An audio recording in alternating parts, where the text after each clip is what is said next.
আমাদের অনেকের দাম্পত্য জীবনে অনেক সময় প্রবলেম হয় এবং এই প্রবলেমটা আবার সলিউশনও হয়ে যায় এবং সলিউশনের পরবর্তী সময়ে অনেকেই যে পূর্বের মহারণা রয়েছে বা দেনমোহর রয়েছে সে দেনমোহরণাটা কিন্তু পরিবর্তন করতে চায় এবং এই পরিবর্তন করার ক্ষেত্রে কি ওয়েতে এই পরিবর্তন করলে আপনাদের জিনিসটা পারফেক্ট হবে এবং এটা নিয়ে আর পরবর্তীতে কোনো প্রবলেম হবে না, সেটা নিয়ে আজকে আলোচনা করব।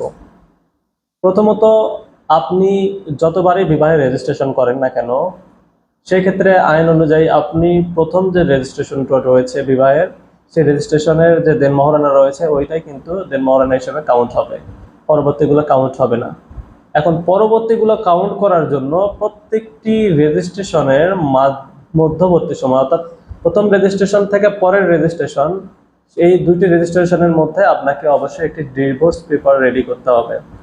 তাহলেই পরবর্তী যে রেজিস্ট্রেশনটি করেছেন সে পরবর্তী রেজিস্ট্রেশনটি যে দেনমোহরানা ধার্য করেছেন সে দেনমোহরানাটা কার্যকর বলে বিবেচিত হবে। না হলে প্রথম যে রেজিস্ট্রেশনটি করেছেন সেই রেজিস্ট্রেশনের ধার্যকৃত দেনমোহরানায় আপনার ওপর কিন্তু প্রতিফলিত হবে বা এটাই ধার্য হিসেবে থাকবে।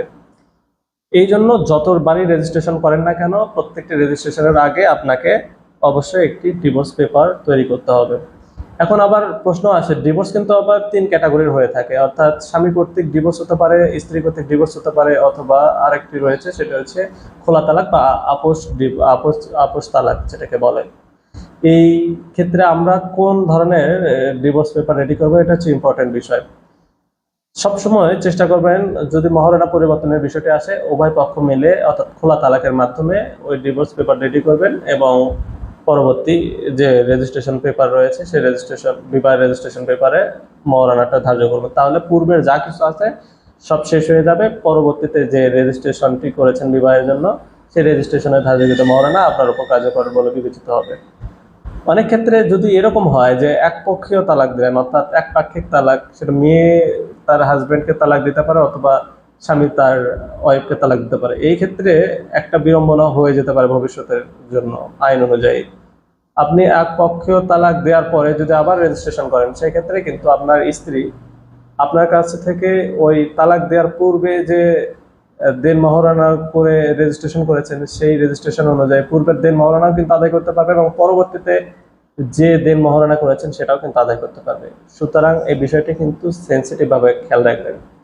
অর্থাৎ এক পাক্ষিক তালাক দিলে পূর্বের যত রেজিস্ট্রেশনটি করবেন সেই রেজিস্ট্রেশনের যে বিবাহ রেজিস্ট্রেশনের যে টাকা রয়েছে ধার্যকৃত মহারণা রয়েছে সেই ধার্যকৃত মহারণা কিন্তু তিনি আদায় করতে পারবেন এবং পরবর্তী ধার্যকৃত মহারণাও আদায় করতে পারবেন। সুতরাং এই বিষয়টা আপনাদেরকে খেয়াল রাখতে হবে, এই জন্য এই বিষয়টি দুইবার করে বললাম। আশা করি বিষয়টি বুঝতে পেরেছেন। প্রত্যেকটি রেজিস্ট্রেশনের আগে অবশ্যই খোলা তালাক করে নেবেন। অর্থাৎ আমি বলছি না যে ইসলামিক শরিয়া আইন অনুযায়ী তালাক দেওয়ার কথা, বরং আপনার পেপারসগতভাবে অর্থাৎ বাংলাদেশের আইনে যে রেজিস্ট্রেশন পেপারস করা সেই পেপারসটা রেডি করবেন।